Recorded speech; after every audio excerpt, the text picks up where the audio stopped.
परम प्रेममय जुग पुरुषोत्तम श्री श्री ठाकुर परमाराध्या जगज्जननी श्री श्री बड़मा और समस्त इष्ट परिवार श्रीचरणे मोर कोटि कोटि प्रणाम एवं आजिर वीडियो देखुथिबा समस्ती को मोर आनंदित जयगुरु। आजिर उपस्थापना प्रसंगटी हेउची संग्राम मध्य जयलाभ। वीडियो को शेष पर्यंत देखिए। जदि वीडियोटी भल लगे तेबे चैनल को सब्सक्राइब करबा पई भूलिबेनी। संग्राम मध्य जयलाभ करबा थिला श्री श्री ठाकुरंकर मनर उदग्र आकांक्षा। ठाकुर कहती संग्राम ही जीवन आउ विरुद्धता गुड़िक हेउची मृत्युर द्वार। तेणु सेगुड़ी को जय करिबारे आनंद रखिपारिले खूब भल।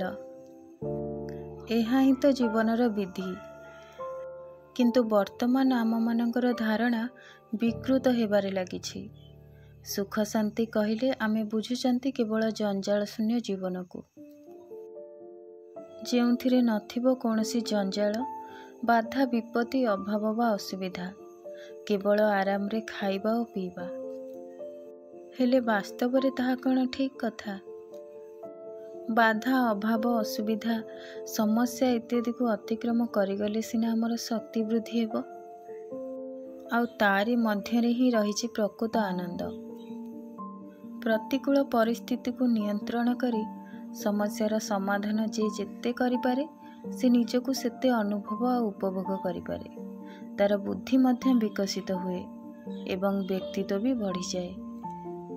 सेथिपाई ठाकुर सत्यानुसरण रे लिखिछंती आम मानंकु सर्वप्रथमे दुर्बलता विरुद्ध रे युद्ध करबाकू हेबो, साहसी हेबाकू हेबो, वीर हेबाकू हेबो।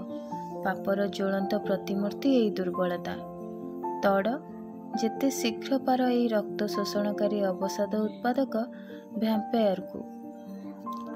स्मरण कर तुमे साहसी, स्मरण कर तुमे शक्तिर तनय, स्मरण कर तुमे परम पितांकर संतान। आगे साहसी हुओ, अकपट हुओ, तेबे जना जीव तुमर धर्म राज्य रे पशिबार अधिकार जन्मिछि।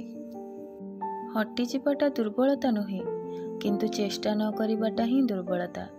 तुमे कौनसी किछि करिबाकू प्राणपणे चेष्टा करी मध्य जदि विफल मनरथ हुओ तेबे क्षति नहीं, तुमे छाड़ नहीं।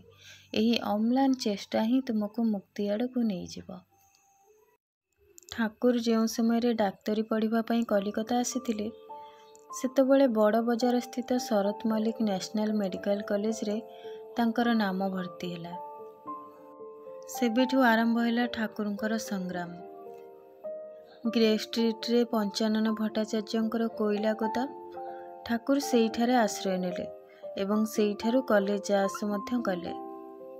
संबल मासकु मात्र 10 टंका। सेइथिरे तांकर समस्त खर्च तुलाइबाकू चेष्टा कले, जेपरिक कॉलेज फीस, लुगापटा, खाइबा पीबा, एपरिक सबु किछि खर्च। दिने दिने ठाकुर केवल मुड़ी और नड़िया खाई रही जाती। बहुत कष्ट रे तांकर दिन गुड़िक बीते, किंतु सेथिरे तांकर कौनसी कष्ट को भी से कष्ट बोली मने करंतिनी। गोटे दिनर कथा, ठाकुरंक पाखरे थाए 6 आना पैसा। सेही समय रे ठाकुरंकर जने सांग आसी किछि पैसा मागिले। ठाकुर किंतु कौनसी द्विधा न करी सांग जनकू सबु जाक पैसा दे देले। तापरे पेटे पानी पी ही सोई पड़िले। ठारे कुली माने ही थिले ठाकुरंकर पड़ोसी। सेमानंकु ठाकुर खूब सेवा दियंती। एपरिकी कुली मानंकर छिड़ा लुगा सिलेई करी सफा मध्य करि दियंती। ठाकुरंकठू एपरि भावरे सेवा पाई कुली माने भी आश्चर्य हुअंती। सेथिपाई ठाकुरंकु सेमाने आपणार बोली भाबी खूब भल पांती आउ साहाय्य मध्य करंती। कुली मानंकर जीवन संपर्क रे तो ठाकुरंकर पूर्वरु धारणा रहिथिला, तेणु से तांकर भल पाइबा माध्यम रे कुली मानंकर नैतिक चरित्रर संशोधन करिबाकू लागिले। आउ कुली माने भी ठाकुरंक संस्पर्श रे आसी भगवानंक प्रति आकृष्ट हेले। सेमानंकर चरित्र धीरे धीरे संशोधित हेबाकू लागिला। कोइला गोदाम पाखरे थिला लाहिड़ी कंपानीर औषध दुकान। हेमंत कुमार चट्टोपाध्याय ଠାକୁରଙ୍କର ଅସୀମ ଧୈର୍ଯ୍ୟ ଦେଖି ଦିନେ ତାଙ୍କୁ ଗୋଟିଏ ହୋମିଓପାଥିକ୍ ବାକ୍ସ ଆଉ ପାରିବାରିକ ଚିକିତ୍ସାର ଗୋଟିଏ ବହି ଦେଇଥିଲେ। ତାପରେ ଠାକୁର ହୋମିଓପାଥିକ୍ ପଢ଼ା ଆରମ୍ଭ କରିଦେଲେ। ଏପଟେ କଲେଜରେ ଆଲୋପାଥିକ୍ ପାଠ ଆଉ ଆରପଟେ ଗୋଦାମରେ ବସି ହୋମିଓପାଥିକ୍ ପାଠ ଏକା ସାଙ୍ଗରେ ପଢ଼ିବା ଆରମ୍ଭ କରିଦେଲେ। ଅଳ୍ପ କେଇଦିନ ମଧ୍ୟରେ ସେ ଡାକ୍ତରୀ କାମ ମଧ୍ୟ ଆରମ୍ଭ କରିଦେଲେ। ତାରି ଫଳରେ 2-4 ପଇସା ଆୟ ମଧ୍ୟ ହେବାକୁ ଲାଗିଲା। ବଡ଼ ବିଚିତ୍ର ଜୀବନ ଥିଲା ଶ୍ରୀ ଶ୍ରୀ ଠାକୁରଙ୍କର।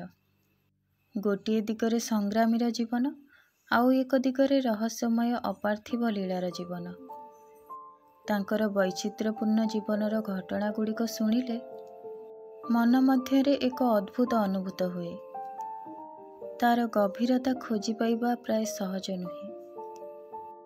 ଆଜିର ଭିଡ଼ିଓଟି ଆପଣମାନଙ୍କୁ କିପରି ଲାଗିଲା ନିଶ୍ଚୟ ଜଣାଇବେ।